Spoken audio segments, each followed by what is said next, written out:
Guess what? We're making dinner.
So for dinner, I made salt and pepper tofu, steamed egg, and then I just had some leftover cauliflower in the fridge my mom needed me to use.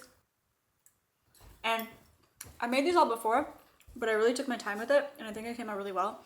I think the tofu, next time I'm going to look into the type of starch to use, because I used a 2-to-1 ratio of cornstarch to rice flour, and it came out crispy, but not as crispy as I've had in restaurants. The steamed egg is the texture of like silken tofu. I know the texture of things that can melt in your mouth, like pudding. Ugh.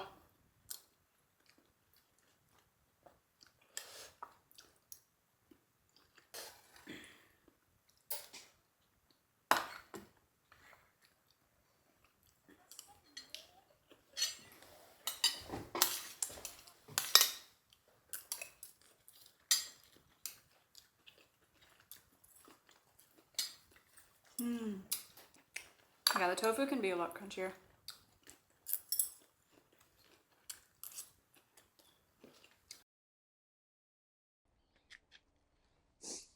Oh, good morning, beautiful people. Did you miss me? Of course you did. I'm filming this video a few days after that sequence, but I'm wearing literally the exact same thing. But that's a capsule closet, right? I'm so eco-friendly. I'm kidding.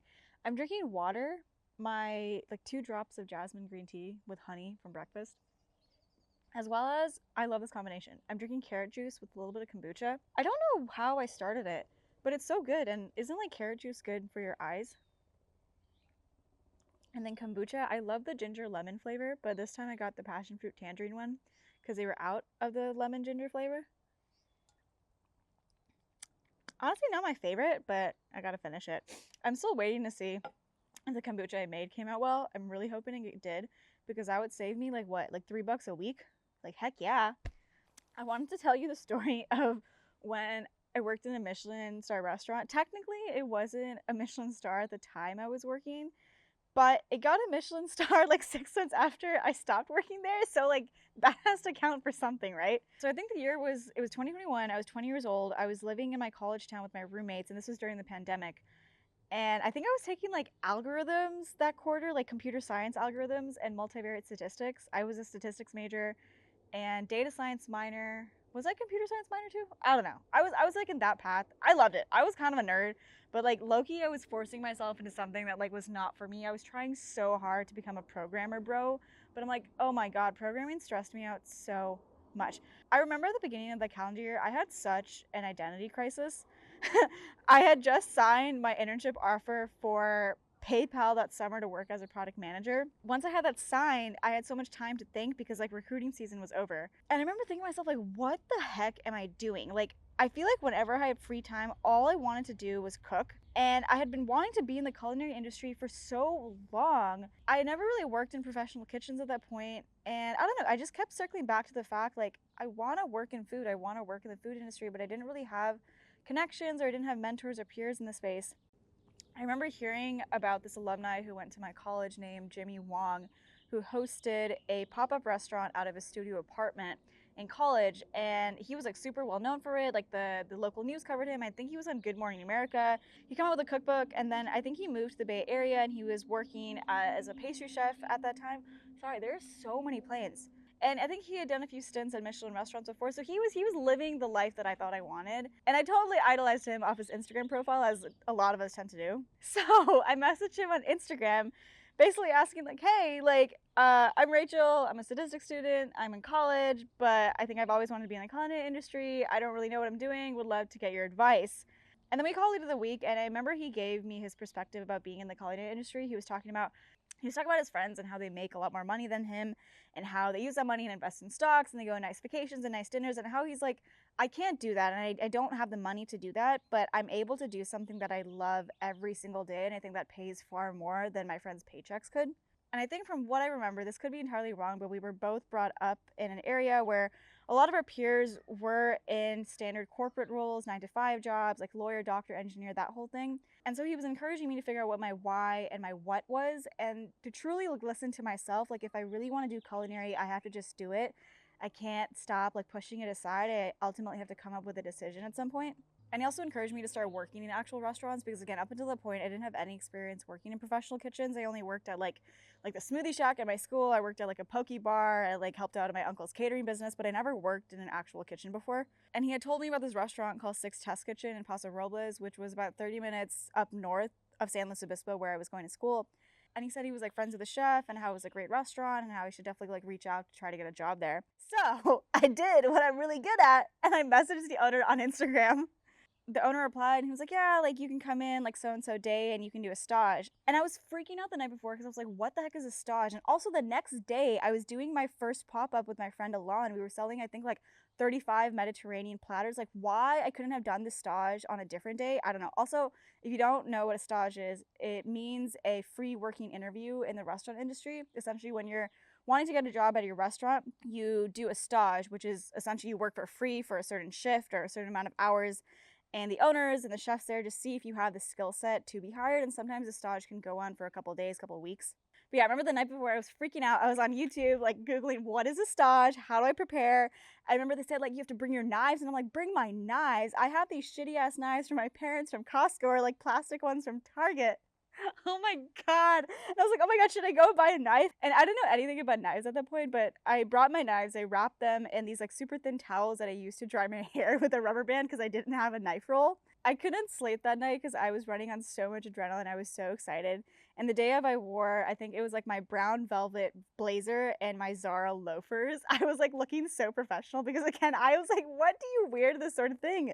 I made the drive up to Paso. It was 30 minutes north, like through the rolling hills of like San Luis Obispo Valley, which was just gorgeous if you've never been there. And I was already running late because I got to the general area, but Google Maps wouldn't tell me exactly where this restaurant was. It was just telling me in the general vicinity. And it was in this like industrial complex where like all these other breweries and other like vendors were. I finally found it and I ran in, and I'm just like sitting there like a little dork taking pictures of them working. I was just so excited to be in a restaurant. And the way this restaurant worked was that they only did around 30 covers a night, meaning like 30 guests a night between 2 different seatings. And I think during COVID, it was even less than that because they had to reduce the amount of people in their space. So there was actually only 3 people working in the restaurant at the time. There was a head chef and owner, there was a sommelier, which was like the wine guy, and then there was the chef de cuisine. Hi, it's Editing Rachel. One important detail I forgot to mention was that this kitchen didn't function like normal restaurants. So the kitchen was here, like the stove was there, the workstation was there, and then the guests were seated around the kitchen, and the pantry and the dishwasher were in the back. So that means during service, they saw us do all the cooking, they saw us do all the plating, and that was part of the experience. So it definitely didn't function like normal restaurants. So this was intimidating as heck. So the chef gives me a quick tour and then he puts me straight to work. He's like, okay, you're gonna cut and clean pearl onions. And I'm thinking to myself, like, like I can do that. Like, are you kidding me? Cutting onions? Oh my God. I had such an ego, guys. Like, this sounds pretentious as hell, but up until that point, I had never known anyone who was a better cook than me. So I was walking in with such an inflated ego. So I go ahead and I cut the onion and I already mess up. And he immediately stops me. He's like, no, you need to do it like this. And he shows me and my heart sinks. So this was a fine dining restaurant, may I add. So the way I cut the onions matters so much. So I cut the top of the onion, but it was at an angle and I had kind of torn the outer layer of the onion because my knife was so dull. And I start feeling so embarrassed. I'm so red hot and flushed. Like my stomach sinks. So I quietly do the rest of the onions and I'm like, I've learned my lesson. I'm like, oh crap. I have a lot to learn. It is getting extremely hot, so let's move to my room. Oh. I got really hungry, so I'm eating a fig. Sometimes I completely forget that figs exist because I think they're only in season, like springtime. I really want to get some prosciutto and Gouda cheese, or some like manchego, like really good toasty artisan sourdough bread, or just like white bread in general with some butter and salt and honey, or maybe some balsamic. Oh my God, don't even get me started. Okay, back to the story. I gotta bring out the memory box for this one. Okay, so later that week, the owner let me sit down as a guest to try the food off the menu because it's really important to understand what you're cooking. Like, I was chopping vegetables all day and like seeing what people were making, but like I had to actually taste it to understand the restaurant, to understand what they were doing, like what I was serving. And I remember I was just so excited because that was the fanciest meal I had ever eaten. I could not afford it largely. I think it was like probably like $140 before tip and tax. It was 14 courses. I took pictures of every single thing I ate and I even kept the menu. He encouraged me to make notes on it. So I'm going to read you some of the things. There was onion chicharron.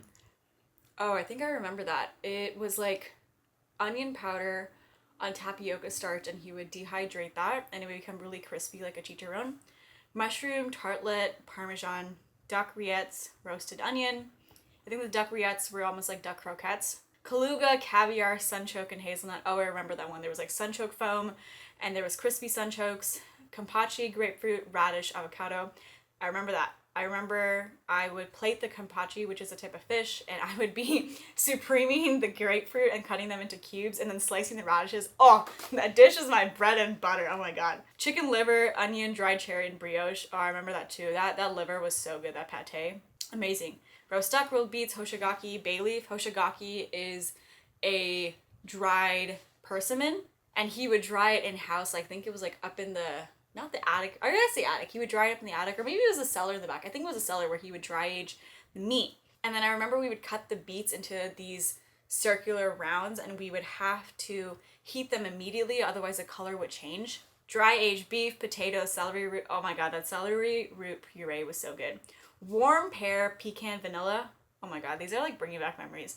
Parsnip, white chocolate, macadamia. This was by far my favorite dessert. It was this parsnip ice cream, I think, or parsnip puree and white chocolate praline, which was like this chewy, almost candy-like texture, and it was so good. And then macadamia nuts, dark chocolate, porcini, mushroom. Oh my God, this is so cute. I'm so glad I kept this.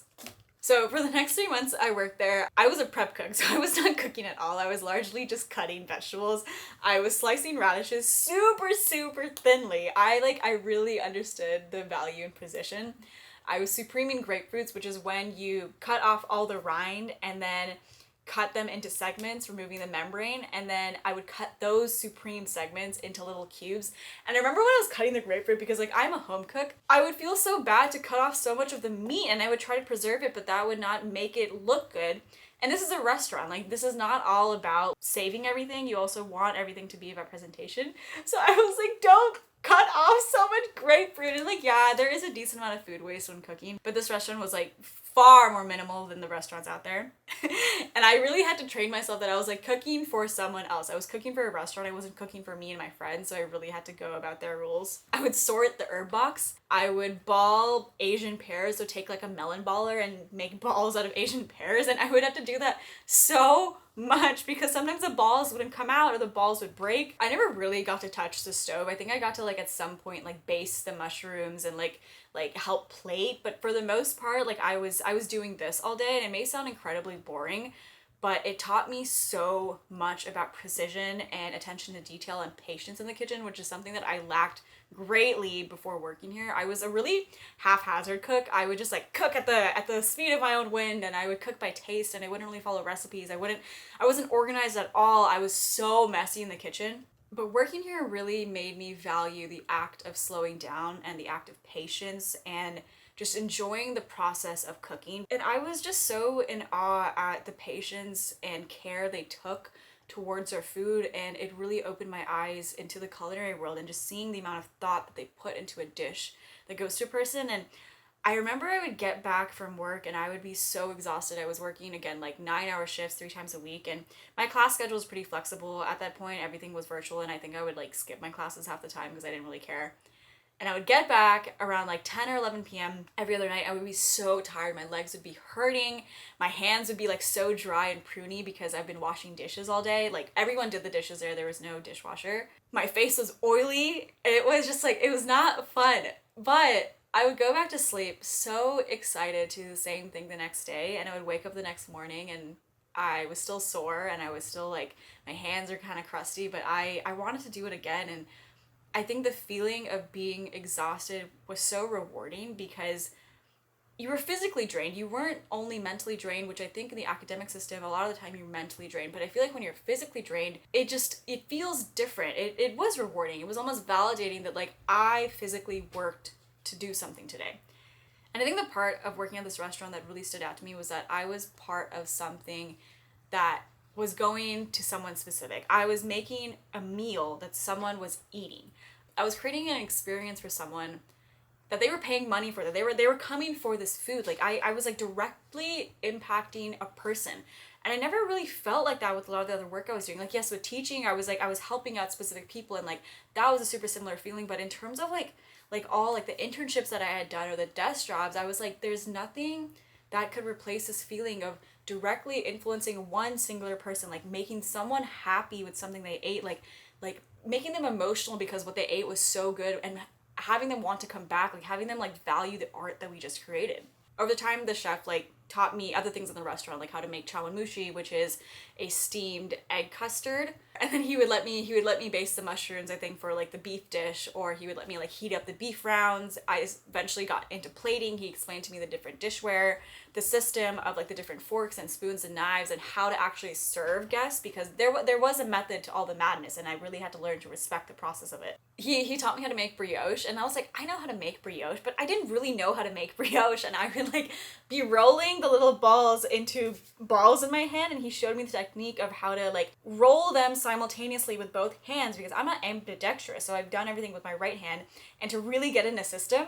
And then the two balls would form, and I remember it was like so methodic to do that and to learn how to do it so well and with such technique. In the food industry, there's something called a staff meal, which is a shared meal among everyone working there, because generally these shifts are very long, and I don't feel like it's quite common for people to bring in their lunch to work in the restaurant industry.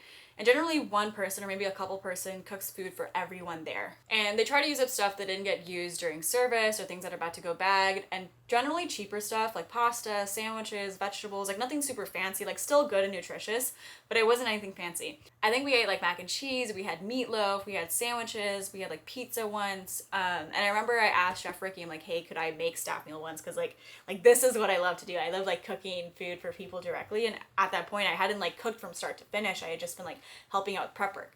So I think the first thing I made was my spicy fried chicken sandwiches, because later that week or later that month I was doing my fried chicken sandwich pop-up, and I was like, okay, like this would be like a really cool way to recipe test on people who work in the food industry.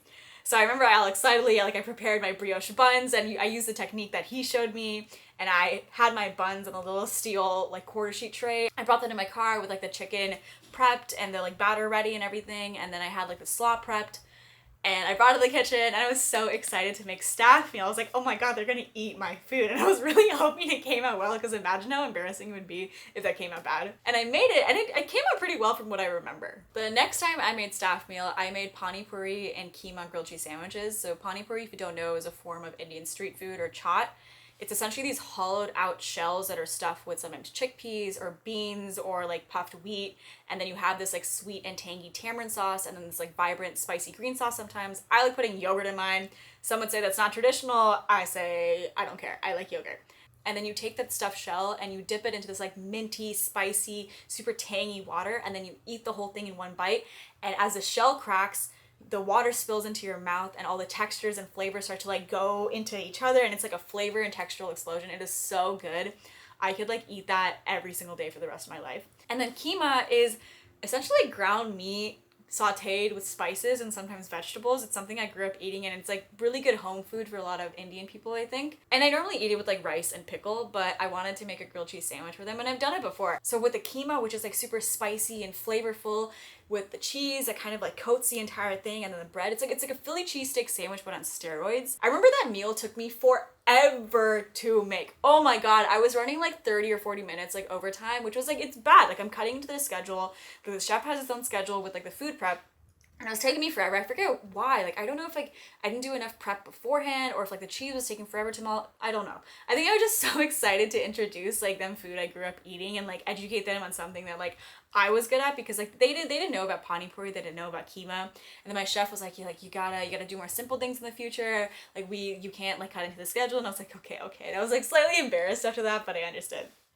Holy crap, guys. I just woke up from a nap.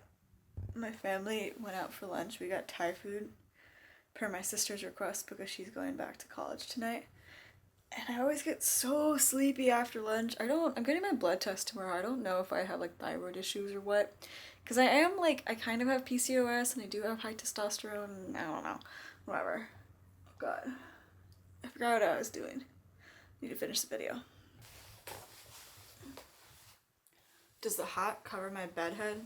The answer is yes. So at the time that I worked at the restaurant, I was only working 3 times a week, around 9-hour shifts. And if you've ever worked in a restaurant, then you know, or in the food industry, you know how exhausting it can be. Even if it was just like sorting the pantry, or cutting the vegetables, or washing dishes, or deep cleaning the kitchen, or just watching the chefs do the actual cooking, I loved being there so much. I think that restaurant was the first time in my life that I was around people who loved food more than I did, who were extremely nerdy about being in the kitchen in the culinary industry, and I learned so much from just being in their environment and just soaking up their knowledge. They would talk on for 20 or 30 minutes about this like last fermentation project that they did with garlic, which almost resulted in botulism, or their love for labeling everything with a clean piece of tape cut on each end with a knife, or their latest carbon steel pan, or the Japanese knife that they want to get.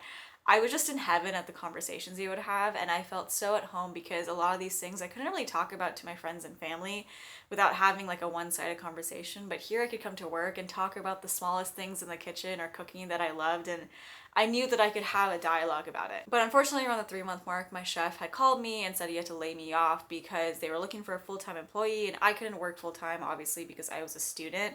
And I understood. It was bittersweet, but I knew my time there had to come to an end eventually. I haven't worked in a restaurant since, and I don't know if I ever will, honestly. I feel like I got what I needed from that experience, and maybe I'll do stints here and there and do a few stages, but I don't see myself working in kitchens for really a big part of my journey. I don't want to really work in kitchens. I don't think that's part of the life and career I want to live.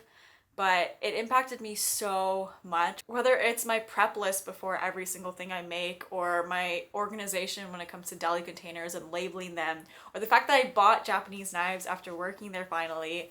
I may have only worked there for 3 months, and it's really funny to think how it all started with an Instagram DM. Most of, honestly, the opportunities that I've gotten in my life have come from an Instagram DM or a LinkedIn DM or a friend of a friend, or just going into someone's shop or restaurant and just like asking them for advice. So yeah, if this story tells you anything, I think it's don't be afraid to shoot your shot. You really don't know what's out there, and I feel like by and large people want to help and people want to be there for you and give you mentorship and give you their experience because I don't know, people are a lot kinder than you think. I'm absolutely indebted to Chef Ricky for taking a chance on this really green-eyed, naive, egotistical a little bit girl who is just a junior in college studying statistics at the time, thought she was going to work in the corporate world. And I remember I told him how I thought I wanted to be in the culinary industry, but I think I'm just going to do it on the side because I want the money from the corporate job. Well, look where we're at now. I hope you guys enjoyed listening to that story. I'm really excited to tell you more tidbits about my life. I didn't realize how many like interesting stories I had in my life. I feel like I tend to think, oh no, my life is boring. I don't have anything to share. But like, oh, I feel like you guys find this interesting. So yeah, comment below. I'd love to hear what you thought about that. Have you worked in Michelin-starred restaurants? Have you worked in restaurants in general? What was your experience working in them? Yeah.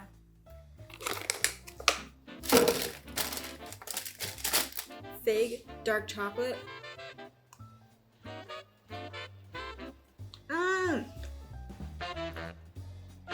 I think I've eaten like 6 figs today.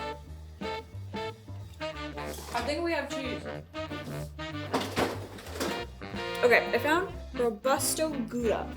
Balsamic would be really good, but I'm like way too lazy to walk 2 feet to just get it. Is that cheese bad? It smells like funky, like cheese. I don't like the Gouda. I'm just gonna stick with the fig. Oh my god. I love figs so much. Oh, look what I found. These are banana chips. They're an Indian snack. They're essentially deep fried, thinly sliced bananas. And sometimes you can get them with like black pepper or chili. So good. Oh. My mom just got back from India, so we have like a little tub of Indian snacks. The jackpot.